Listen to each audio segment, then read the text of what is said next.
बिस्मिल्लाहिर्रहमानिर्रहीम। अस्सलाम वालेकुम नादरीन, आप यूट्यूब चैनल देख रहे हैं। मैं इमरान खान हूँ। नादरीन, इमरान खान साहब से मुलाकात का दिन है, यानी अब मंगल को मुलाकात होती है तो दोबारा इमरान खान साहब की फैमिली जाएगी मुलाकात करने के लिए, और नॉर्मली मुलाकात नहीं करवाई जाती। लेकिन अगर इमरान खान साहब से मुलाकात होती है तो बड़ी धमाका खेज खबरें बाहर आ सकती हैं, और इन्हीं चीज़ों से इस वक्त पाकिस्तान की मिलिट्री एस्टेब्लिशमेंट बचना चाहती है, और इमरान खान साहब की मुलाकातें बंद की हुई हैं। लेकिन इंटरनल और एक्सटर्नल प्रेशर लगातार बढ़ता चला जा रहा है।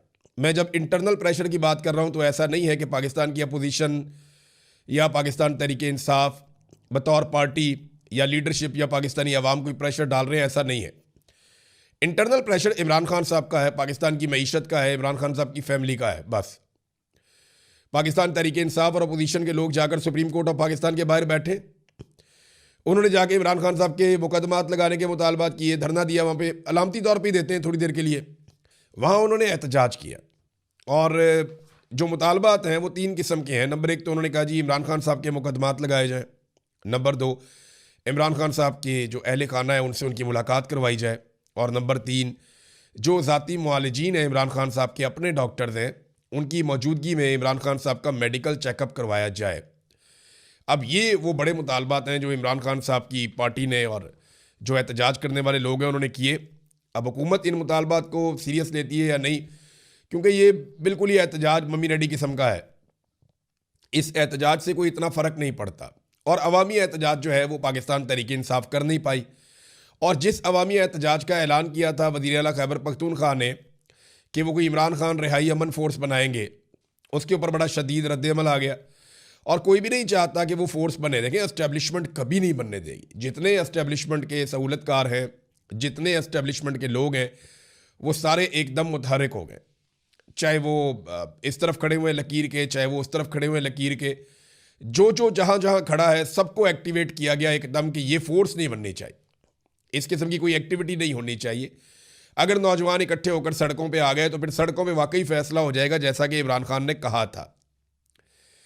एक बात राणा सनाउल्लाह साहब ने भी की है।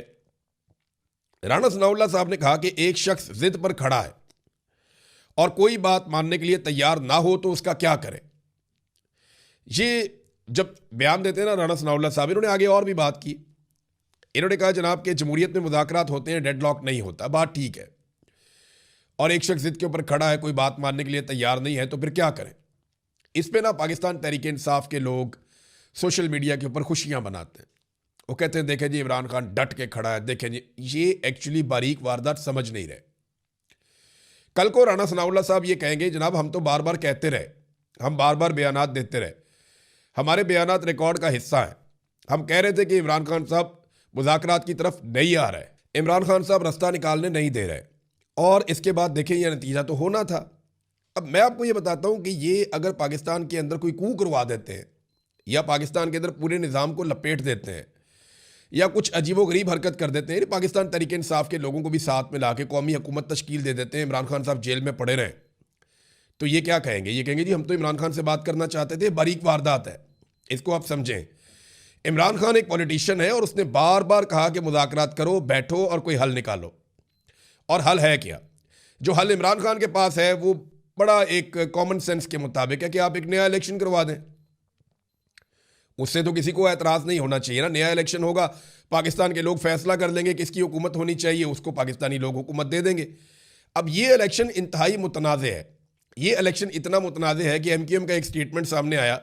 वो ये कहते हैं ये कैसा इंसाफ है कि 180 सीटों वाला जेल में और 80 सीटों वाला जो है वो हुकूमत के अंदर बैठा हो। वैसे तो इन्होंने ये 71 के तनाजुर में भी बात की, लेकिन MQM खुद भी उन 180 सीटों के ऊपर जो डकैती पड़ी है उसमें MQM खुद भी शामिल है।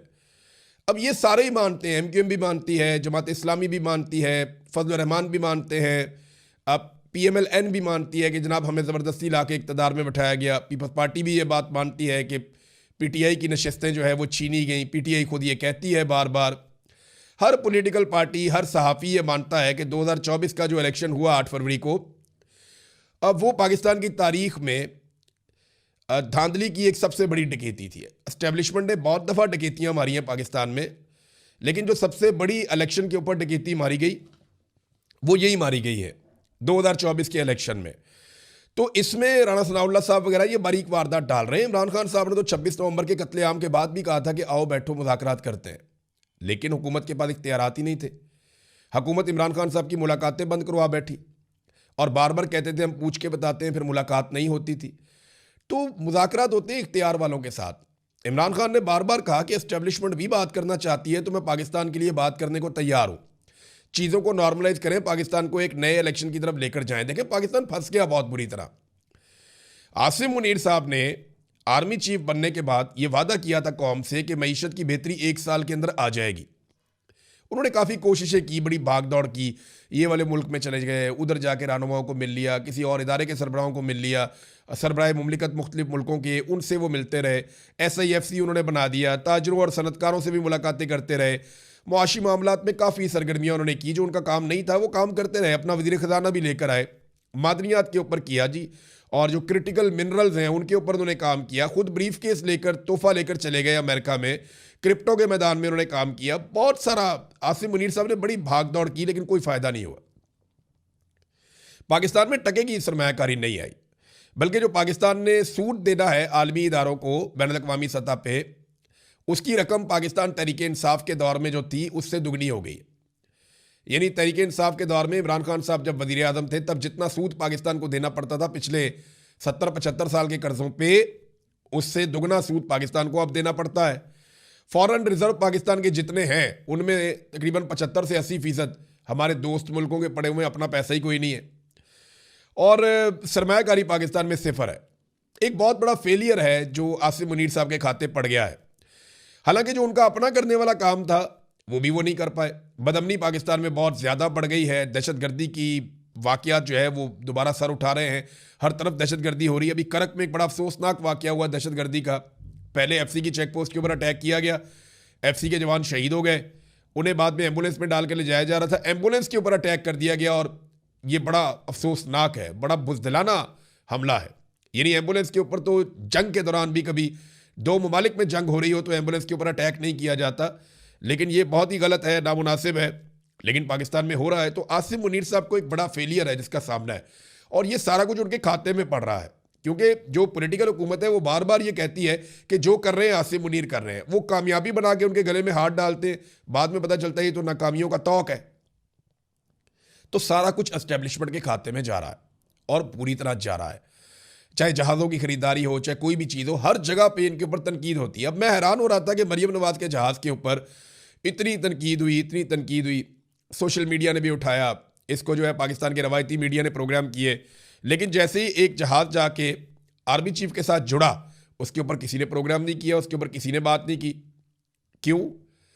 अब ये सवालात जो है PMLN के लोग भी उठा रहे हैं, मरियम नवाज़ के करीबी लोग भी ये वाले सवालात उठा रहे हैं।